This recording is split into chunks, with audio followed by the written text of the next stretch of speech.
Welcome. Shankara's teachings are deep and profound. RamanaMaharshi lived these teachings. Listen, reflect, and deeply meditate. I'm Richard Clarke.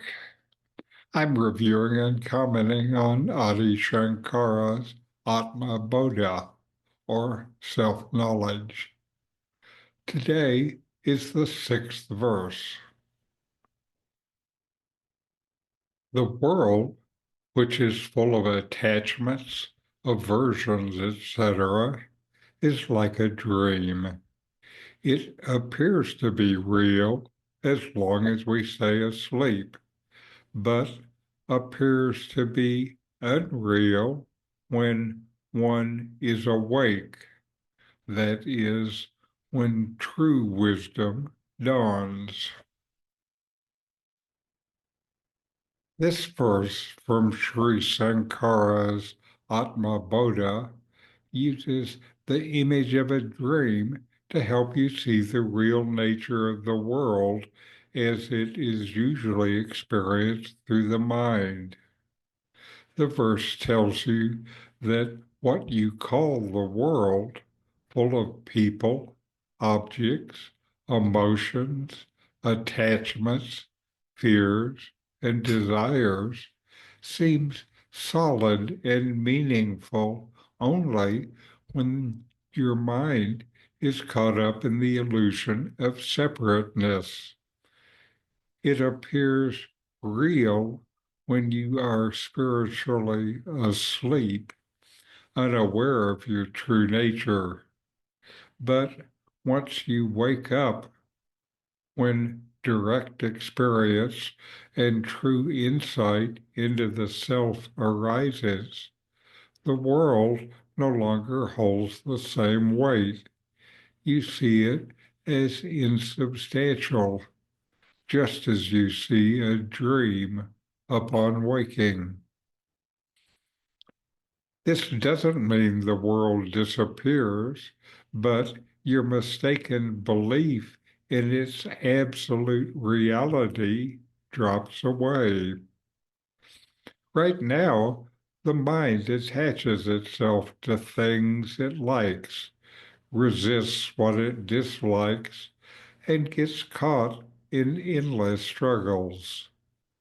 These are all based on identification with the ego, the sense of I am this body, I am this person. From this false center, all suffering begins. But Sankara is not asking you to reject the world physically. He is pointing to a shift in vision. When the questioner asks how the world can be unreal, Sankara gives this simple but powerful comparison. Just as a dream feels real until you wake up, this world feels real until you realize your true self. The moment you become aware of the self, which is unchanging, silent, and ever present, your relationship with the world changes. You no longer cling to it or run from it. You no longer depend on it for your happiness or sense of identity. You see it for what it is, a passing appearance known by the light of your own awareness. You know yourself as the awareness, not as an object in the mind. Happiness, in Shankara's teaching, is not something that comes from the world or the mind's preferences.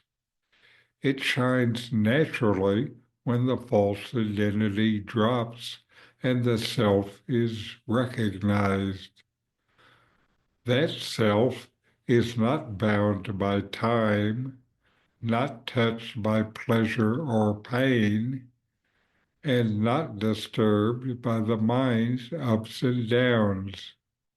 It doesn't come and go.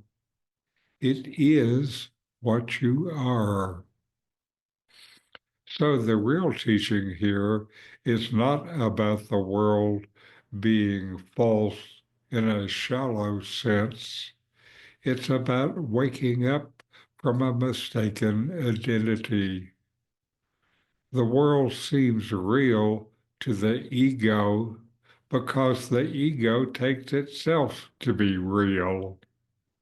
When that illusion ends, you see clearly the self is real and the rest is like a dream.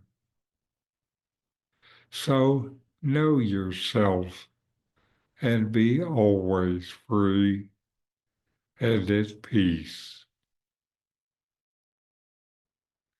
RamanaMaharshi could say so much with just a few words. In these books, I give comments and guided inquiries in ordinary English to deepen your practice. Available from Amazon. The link is in the video notes. These videos bring Sankara's teachings into your direct experience. Subscribe to see more. Click thumbs up to like. Send questions and start a dialogue with a comment.